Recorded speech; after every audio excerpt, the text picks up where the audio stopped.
السلام علیکم ویورز، میرا نام عطاء الرحمن اور آپ دیکھ رہے ہیں عطاء بخاری یوٹیوب چینل۔ قرآن کریم کی مسلسل ایکسپوزیشن کے سلسلہ میں آج ہم سورہ آل عمران کی آیت نمبر 188 کی ایکسپوزیشن کریں گے۔ اس آیت میں ریلیجیس پریسٹ کی بات ہو رہی ہے، پیچھے بھی ہوئی ہے، یہاں پر تو بالکل واضح طور پر قرآن کریم ان کی ایک اور انداز سے بات کر رہا ہے۔ ان سے متعلق نبی کریم صلی اللہ علیہ وسلم سے مخاطب ہو کر کہا جا رہا ہے ان ریلیجیس پریسٹ کے متعلق، اور آج ہمیں بھی یہی کچھ کہہ رہے ہیں۔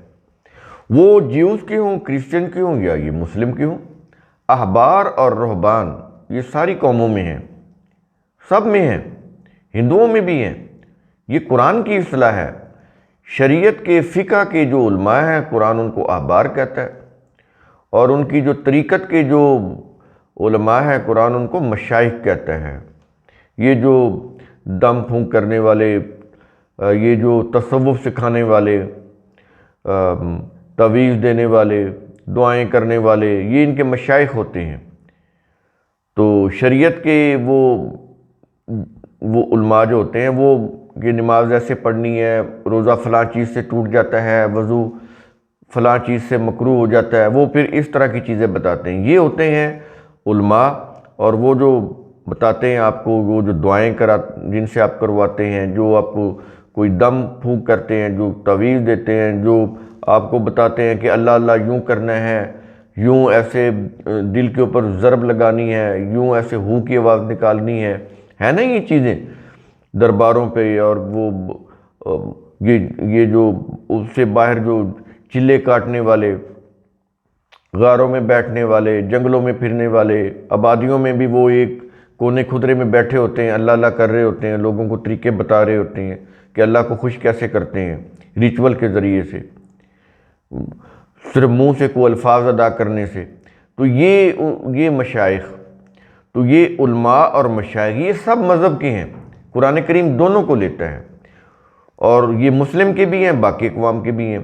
شروع کام ہوا جیوز سے، پھر کرسچن میں آیا، پھر مسلم میں، اور آگے پھر ہر قوم میں ہے۔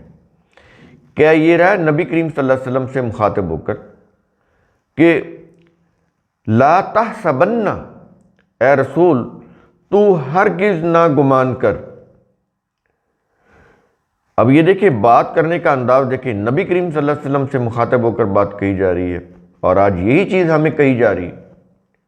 یہ نہیں کہ یہ صرف نبی کریم صلی اللہ علیہ وسلم کے لیے تھی، ہمیں بھی آج یہی کچھ کہا جا رہا ہے۔ لا تحسبن، اے رسول تو ہرگز نہ گمان کر۔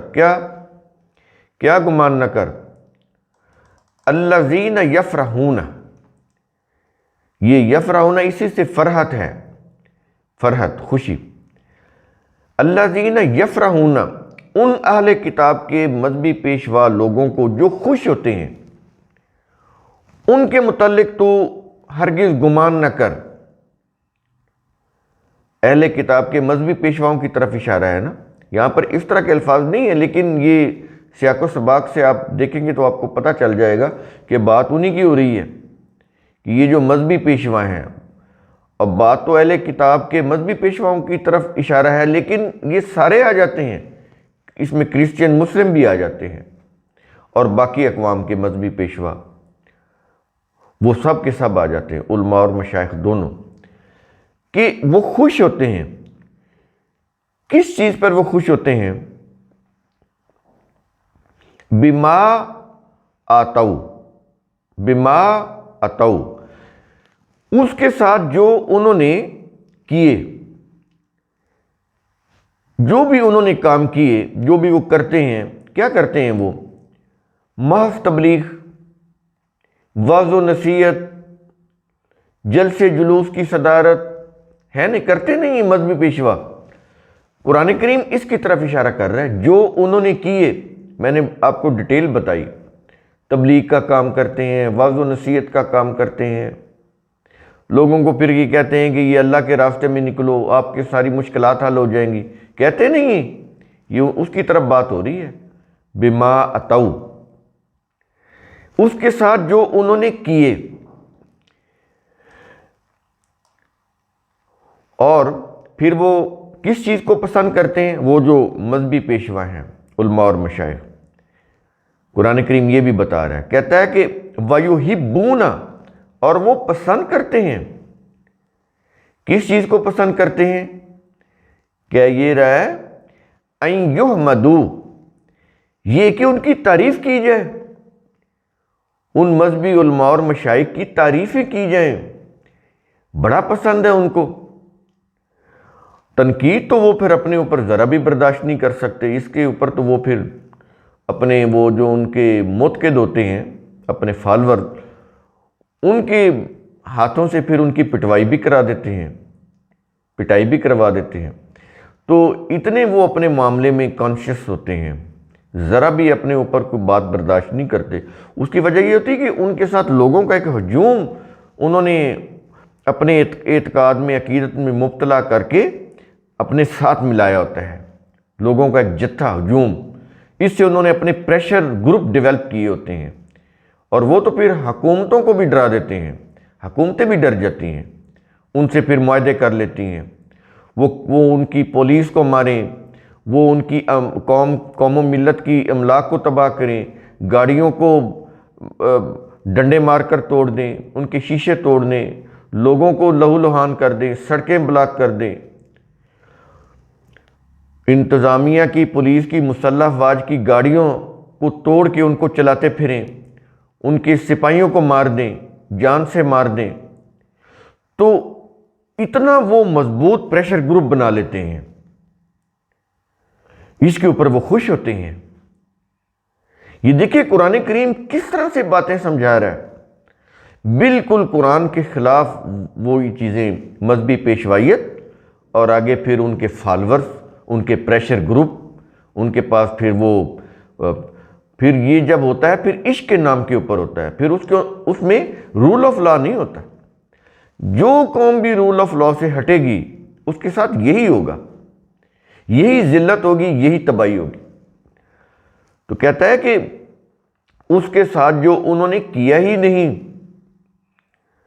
بما لم یفعلوا، جو انہوں نے کیا ہی نہیں، کوئی بھی اچھا کام انہوں نے کیا ہی نہیں، اور وہ چاہتے ہیں کہ لوگ کہیں کہ تم تو بہت نیک ہو، تم تو ہماری اصلاح کرنے والے ہو، ہمیں مسئلے بتانے والے ہو، پھر وہ بڑا خوش ہوتے ہیں جب وہ ان سے تقریریں کرواتے ہیں، جلسے کرواتے ہیں، ان کے جب وہ جھنڈیاں لگتی ہیں، ان کے بینرز لگتے ہیں، ان کے نعرے لگتے ہیں، وہ پھر بڑا خوش ہوتے ہیں۔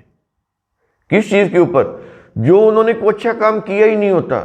اس کے متعلق قرآن کہہ رہا ہے بما لم یفعلوا، کہ اس کے ساتھ جو انہوں نے کیا ہی نہیں کوئی بھی اچھا کام، وہ جن چیزوں کی تبلیغ کرتے ہیں خود تو ان کے اوپر عمل ہی نہیں کرتے، لوگوں کو کہتے ہیں کہ کلونجی جو ہے یہ ہر مرض کا علاج ہے، جب خود کو تکلیف ہوتی ہے، ان کے دل کا کوئی ان کو دورہ پڑتا ہے، تو وہ فوراً ہاسپٹل میں اپنے بائی پاس کرواتے ہیں۔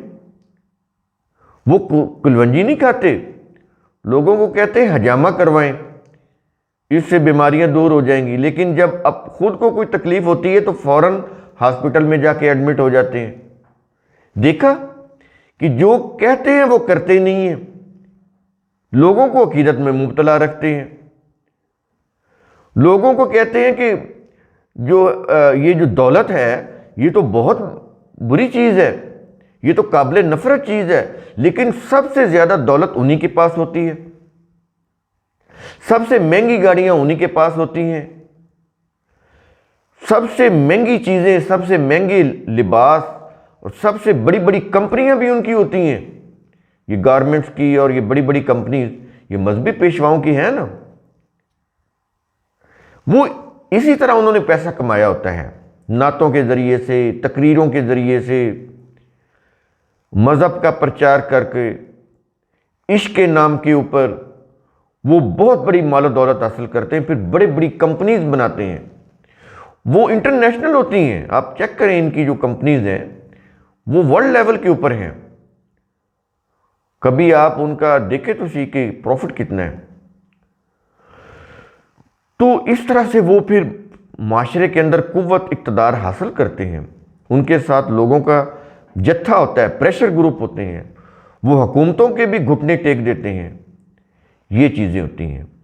لیکن وہ تعریف کرانا پسند کرتے ہیں، جو کام وہ خود نہیں کرتے اچھے کام، تو اس کے متعلق وہ یہ کہتے ہیں کہ ہماری اس کے اوپر بھی تعریف کی جائے، جبکہ وہ کرتے ہی نہیں ایسے کوئی اچھے کام، وہ تو معاشرے کو فساد میں مبتلا کرتے ہیں۔ تو اس لیے وہ یہ کہہ رہا ہے، آگے کہہ رہا ہے فَلَا تَحْسَبَنَّهُمْ، چنانچہ تو انہیں ہرگز نہ خیال کر۔ کیا خیال نہ کر؟ کہہ رہا ہے کہ بِمَفَازَةٍ مِّنَ الْعَذَابِ، کہ وہ عذاب سے محفوظ ہیں۔ کہتا ہے ایسا نہ سوچنا، ان کی ظاہری جو انہوں نے جو شان و شوکت حاصل کر رکھی ہے مذہب کے نام کے اوپر، جس طرح سے انہوں نے اپنا سکہ بٹھا رکھا ہے، لوگوں میں یہ شہرت اور مقبولیت انہوں نے حاصل کر رکھی ہے، لوگوں کو اپنا گرویدہ بنا رکھا ہے، اپنا معتقد بنا رکھا ہے، اپنے پریشر گروپ بنا رکھے ہیں، اور پھر اس کے ذریعے سے انہوں نے بہت بڑا مال و دولت حاصل کر رکھا ہے، تو اس سے یہ تو نہ خیال کر کہ وہ عذاب سے محفوظ ہیں۔ یہ نبی سے کہا جا رہا ہے، اور آج ان کے ذریعے سے ہمیں بھی یہی کہا جا رہا ہے۔ اور پھر اس آیت کا اختتام دیکھیں، کیا یہ رہا ہے کہ وَلَهُمْ عَذَابٌ عَلِيمٌ، اور ان کے لیے دردناک عذاب ہے۔ کن کے لیے؟ اس ساری قوم کے لیے جو قوم یہ ماحول کریٹ کرتی ہے، مذہبی پیشواؤں کو اپنا امام بناتی ہے، ان کے جلوس جلسے کرتی ہے، ان کی جھنڈیاں اور بینر لگاتی ہے، ان کی وہ جو عقائد ہیں، مسالک ہیں، ان کو پھیلانے میں اس کی قوت بازو بنتی ہے، تو وہ جو پریسٹ ہیں وہ بھی اور ان کے فالورز بھی، یہ سب کے سب وَلَهُمْ عَذَابٌ عَلِيمٌ، ان کے لیے دردناک عذاب ہے کہ نہیں ہے؟ دیکھیں، غور کریں، آپ کوئی کام کرنے دیتے ہیں؟ حکومتوں کو انہوں نے نیچے لگایا ہوتا ہے، اگر حکومت کو اچھا کام کرنا بھی چاہے نہیں کر سکتی، اتنے وہ طاقتور ہو جاتے ہیں۔ کیوں؟ اس کے اندر حکمرانوں کا خود قصور ہوتا ہے۔ حکمرانوں نے اپنے مفاد کے لیے ان کو سرکاری عہدے دیے ہوتے ہیں۔ جب وہ سرکاری عہدے حاصل کر لیتے ہیں، جب وہ ایمان میں بیٹھ جاتے ہیں، جب وہ قوت حاصل کر لیتے ہیں، تو پھر وہ جب بھی وہ دیکھتے ہیں کہ ان کا مفاد ان کو پورا نہیں مل رہا، تو وہ پھر حکومت کے خلاف بھی کھڑے ہو جاتے ہیں۔ اس میں پھر وہ ریاست کا وہ جو ایک نظام ہونا چاہیے، اس کو بالکل وہ تہس نہس کر دیتے ہیں، عوام کو انتشار میں مبتلا کر دیتے ہیں، دکھ اور مصیبت میں مبتلا کر دیتے ہیں، ان کو قتل کر دیتے ہیں، ان کی سڑکیں بلاک کر دیتے ہیں، ان کی املاک کو تباہ کر دیتے ہیں، ان کی مسلح افواج کو قتل کر دیتے ہیں۔ یہ کرتے ہیں وہ۔ پھر یہ ساری چیزیں آپ کے سامنے ہو رہی ہیں کہ نہیں ہو رہی؟ قرآن کریم ان کی طرف اشارہ کر رہا ہے۔ دیکھیں یہ کتنا پرانا، یہ اللہ کا کلام کتنا قدیم، آج بھی اس کو اگر آپ پڑھیں، وہ روایتی ترجموں کی روح سے نہیں، اس کی عربی کی روح سے، آج بھی اگر آپ پڑھیں تو ایسا لگتا ہے جیسے ابھی آیا ہے، ابھی گائیڈنس دینے کے لیے آیا ہے۔ تو قرآن کریم کا اصول ثم تتفکروا، اس کی روح سے آپ خود بھی سوچا کریں، سمجھا کریں، غور و فکر کیا کریں۔ شکریہ۔